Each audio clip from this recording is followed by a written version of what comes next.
Hello, humans. Welcome back to Michigan Farms.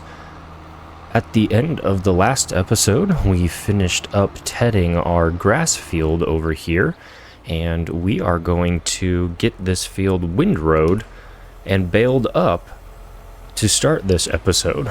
Rather than moving on to July, I figured it would be best to get this field completely sorted, because I believe we are going to have some harvesting to do in the next month. So rather than progressing and having left this undone, we are going to get this entire field rowed up. After getting it rowed up, we're going to put it into some bales, and then we will progress on to the month of July. So we are going to create these hay bales here, which are going to be great for the cows. We had a bunch of different options on how we could have handled this grass field here, but I think turning it into hay was the best decision, and then baling it up from there is the best way for us to go. So we are going to make our way around the field here. I really like this windrower because you can pull two swaths into one, so when we turn around, we'll be able to pull the grass from the other side into this same swath, or at least close enough to this same swath, which makes baling up the field a lot easier. So we're going to make our way around the field here, get this completely rowed up, clean up the field a little bit, and then we will bring out the baler, and after that we'll move on to July and see what we have left to work on.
Alright, so we've made some decent progress here.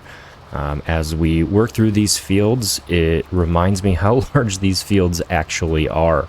I was nervous before, after we put the chicken coop onto this field, that we'd cut into too much of our grass field and it was going to impact us taking care of the cows and being able to create bales and hay and silage and all of that. But after mowing the grass, tedding the grass, and now windrowing the grass, I am not worried about that anymore. I think that this field over here still has plenty of grass to give. We'll see how many bales we get out of it once we bring the baler over to the field. But for the time being, I think we are good to continue on the farm with this grass field only. I know that I was talking about that in a previous episode, but I am quickly reminded at how big these fields are when I start working on tasks like this, thinking that it's going to be a quick job, get it done in one time lapse, but that was not the case. So we're going to continue getting the rest of this field rowed up. This definitely tells me that I am going to need to look at investing in a much larger windrower once we start to get to harvest time and we are pulling straw off of the field after harvest.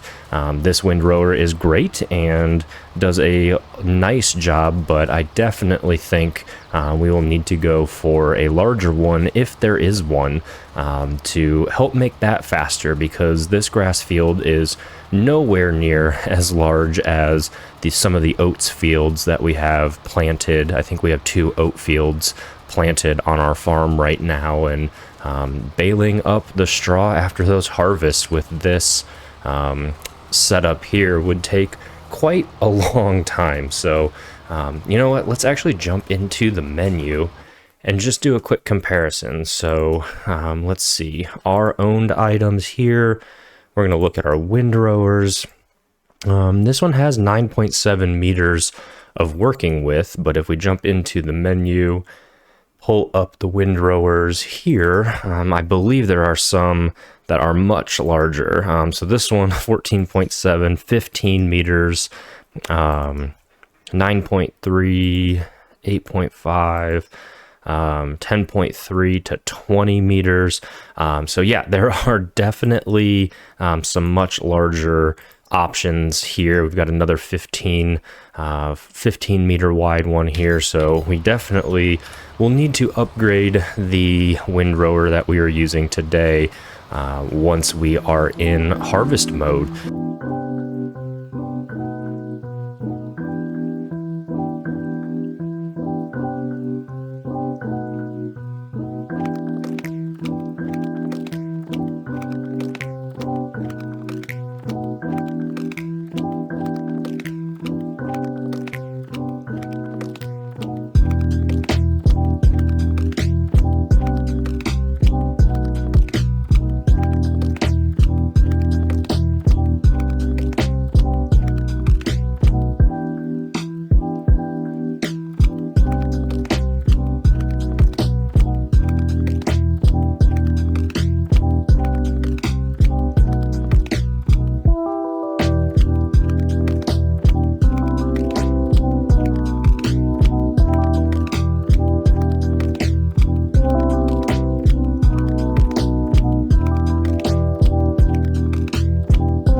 Alright, so that is the windrowing completed, and I think what we might do is send our other tractor, as we drop this off here. Let's jump into the New Holland. Here we go, sitting over here with the fertilizer in it. We're going to drop off the fertilizer spreader, connect to the windrower, and we're actually just going to take that up to the store right now. So we know that we're going to need a much larger windrower like we talked about earlier, so we may as well just knock that out right now. Jump into our menu, and we are going to send the tractor here, send our New Holland up to the store. So we will send them up there, have them, there they go, have them take that up there for us, and we will get that sold this episode to bring some money back in, but also to get us to a point that we might be able to afford one of those much larger windrowers that we had taken a look at. So our baler is right here waiting for us, so we'll get attached to that and get back over to the field and start to do some baling. I know that this is taking a little bit longer than I may have anticipated, and is longer at the beginning of this episode than I had wanted, but it needs to be done, so we are going to get to it here and knock it out. So we have, what, 1, 2, 3, 4, 5, 6 swaths here that we are Well, it would help if we had lowered the pickup, wouldn't it have? I was too busy counting the number of swaths and seeing if I could guess how many bales we were going to create. So we have, looks like 30% already in here when we started from our last baling session. So let's see. I'm going to say we end up with 12. So we're going to work our way around the field here and see how many of these bales we can create. That, I believe, is already our second bale, so we are making them much quicker than I thought we might. So my guess might already be wrong, but before you see how many we create, let me know down in the comments section what your guess is, and we'll see who's closer. My guess of 12 or your probably better guess down in the comment section.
All right, wrapping up the baling here.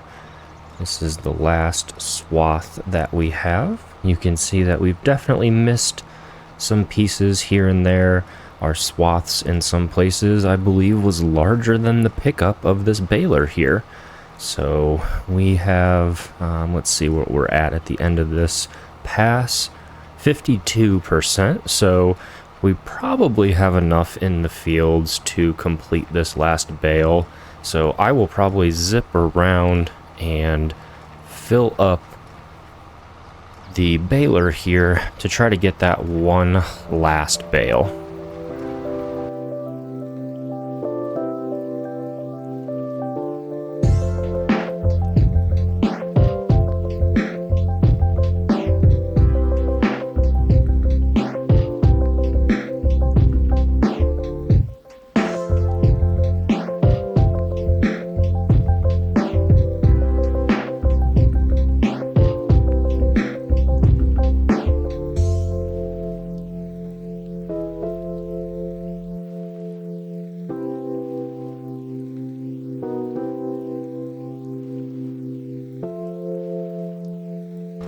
Right, so we have chased all of the missed bits around the field, and you can see we're at 90%.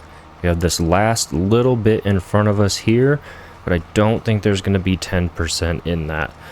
Oh, that is so close. A few missed pieces here, but that's not going to be 6%.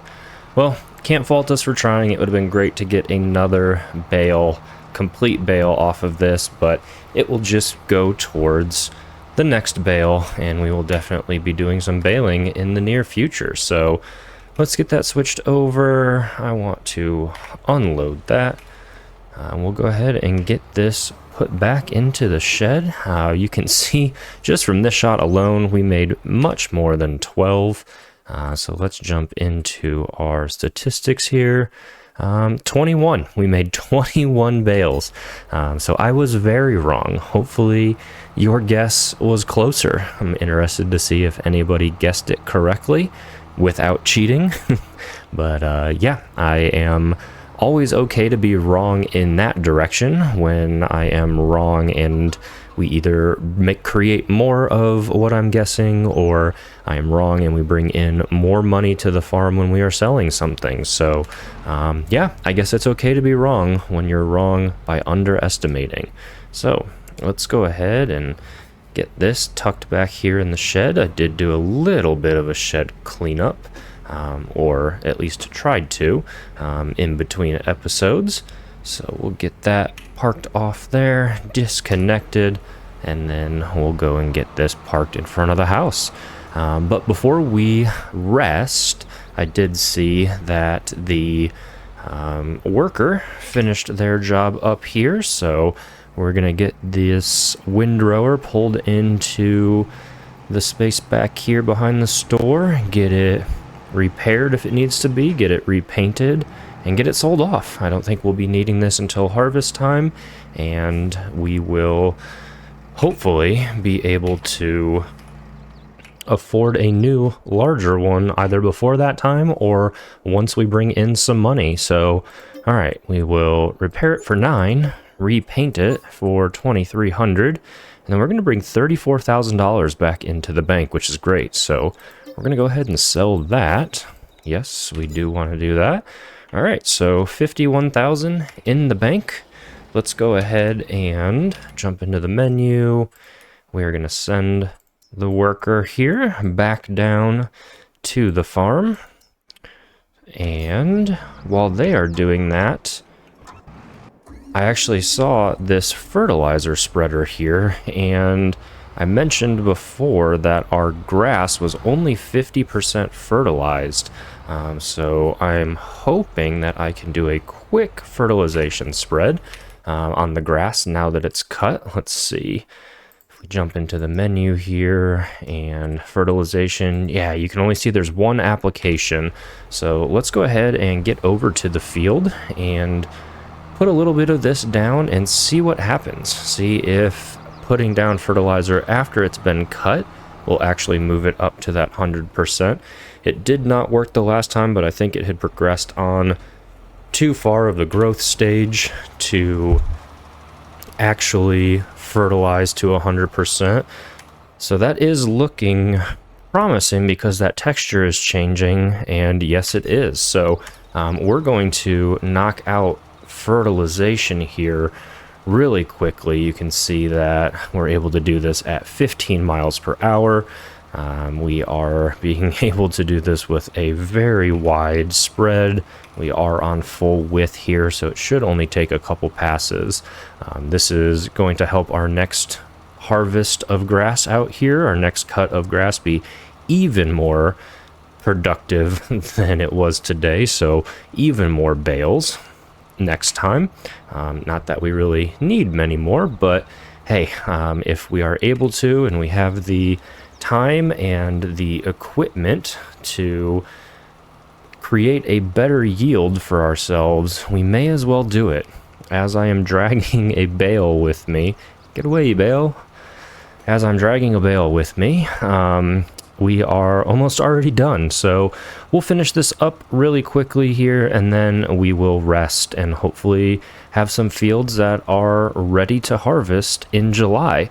I definitely didn't plan on doing all of this grass work today, but this is going to be great to have all of this completed and out of the way and let it grow for these last few summer months before it stops growing for the winter. If you are new here, we are playing with seasonal growth on, so you can see that we are playing that way, so the grass will grow much less during those winter months, and or if we get any snow like we have in past winter months, then we won't be able to work on that field over here easily. So we may as well take the time right now here in June to do all of this work and make this as productive as we possibly can, because I do think we will get one more cut out of it here before we go into the winter months of this year. So there we go. That was nice and quick, nice and easy. We are going to bring this back to one of our storage barns over here, get it dropped off, and then we will progress on to July. So we'll put this down by all of the fertilizer. Seems like a nice place to put that. So we'll actually just park the tractor here. We'll jump out. We'll move over here. We'll jump into the menu. Where is our tractor? All right. Since we're not doing anything else, we're gonna take over for the worker. Speed up a little bit here. Looks like the cruise control was set to a slower speed, so they have not quite made it all the way back yet. Oh, don't do it, dear. But yeah, so we'll get this pulled back into the yard and then progress on. I've probably said that 5 or 6 times this episode, but now is officially the time that we will do that. So here we go. Let's get to July.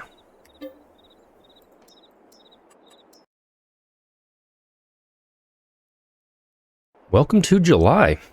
I'm going to jump into the menu here and see what we have to do. So all of our fields completely fertilized. Our fields have all been sprayed off of weeds. And let's see, do we have any that are ready? All right, number 29 is ready to harvest. That is one of our oat fields, I believe. Yes, it is.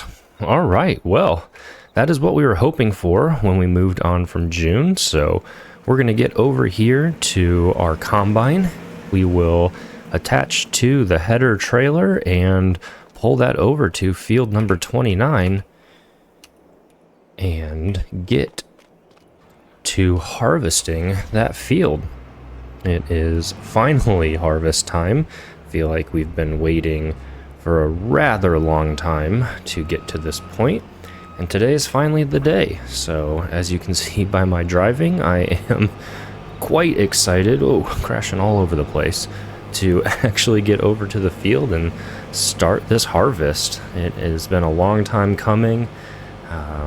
You can see the grass has grown a little bit over here. Don't know if it would take fertilization at this growth rate or this process in the growth cycle, but glad we got that knocked out before we moved on. But yeah, we are going to get over here and get to harvesting. So let's park the header trailer here. Get that detached. We will spin around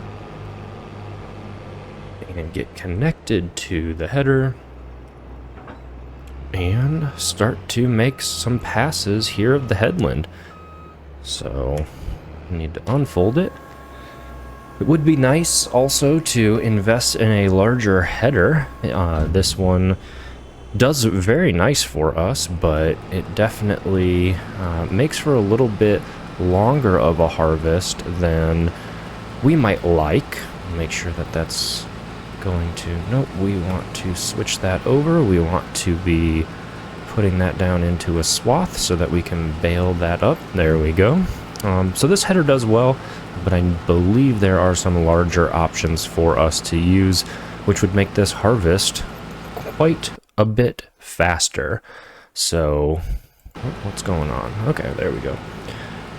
So yeah, we're gonna make our way around the headland here and start to get this oat field harvested here in July. I'm going to do that headland because I definitely will be using a worker at times, and I've just found that doing that makes it a lot easier. I actually will probably do some of the carting instead of being the one doing the harvesting, because that seems to be a great job for the worker, but doing the headland really helps out in them being able to do the field and not miss any parts and be a productive worker.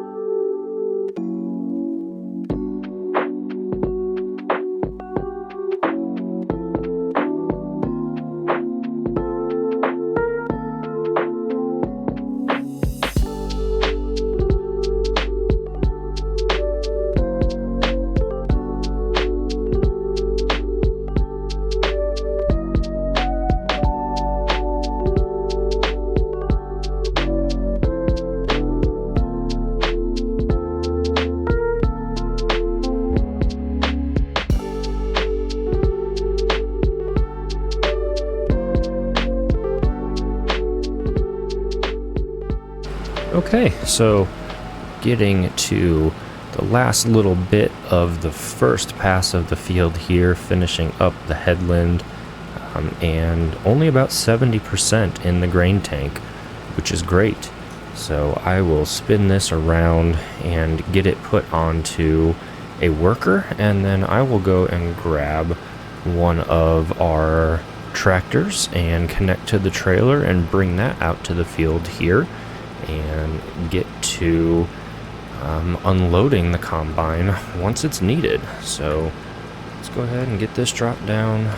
We will get that going here. Make sure it's on a good line. Alright, let's get that turned over. Oh, I had already turned it over to a worker. So let's get that turned back over to a worker. I'm going to jump out, get out of its way. There we go. So that worker can continue to work on this field. I want to jump into the menu and see oats. So it looks like we can get 985, which is the train. So let's see, we can get all the way up to 1100, and it's just going to continue dropping. So we want to put this into storage. Oh, I did forget that we had our truck, so we could unload a lot more grain. So actually, let's check the used vehicle sale. Do we have another rather large trailer. We've got some tractors, but unfortunately it does not look like we have any trailers that would fit onto our truck. So this one would. That's only 16.83. Where are some of the larger ones? Here we go. So this one can hold 51,000. This one can hold 75, but that's $138,000. This one here, 59.4, but again, that's $90,000. So how much is the trailer that we have? That's only 11,000. Yikes. So we are not quite at a point right now to where we can afford a larger trailer. So although we have that Mack truck, we definitely are going to, at least for the time being, on this harvest at least, we are going to use this roll-in trailer here and work with that combine, try to keep up, which with it being such a close field, and since we're not carting it to sell it, we'll just be carting it back to the main farmyard there and dropping it in the silo. We should be good to go. So yeah, we are going to get over here to the field. I got the notification that they had an almost full grain tank, and it looks like they're still moving. I don't really like unloading while they're in the, oh, there they go. They have a full grain tank. So let's get switched over here and we will spin around and get this harvester unloaded with this 12,000 liters of oats that it has inside of it. So rather than blocking traffic, we'll spin around here and get this unloaded from this side. Would have been nice to have caught up to the combine as it was harvesting going the other direction so that we could have unloaded it on the move, but we have a long day here ahead of us in July. We are going to be working on getting all of this oats harvested off this field. We then will need to row it all up. Hopefully we have enough money to purchase that larger windrower that we talked about, and then we will bale up all of this straw. But I think that is where we are going to end this episode. We will work on finishing all of that work in this field in our next episode. As always, thank you so much for watching, and we will see you next time on our Michigan farm.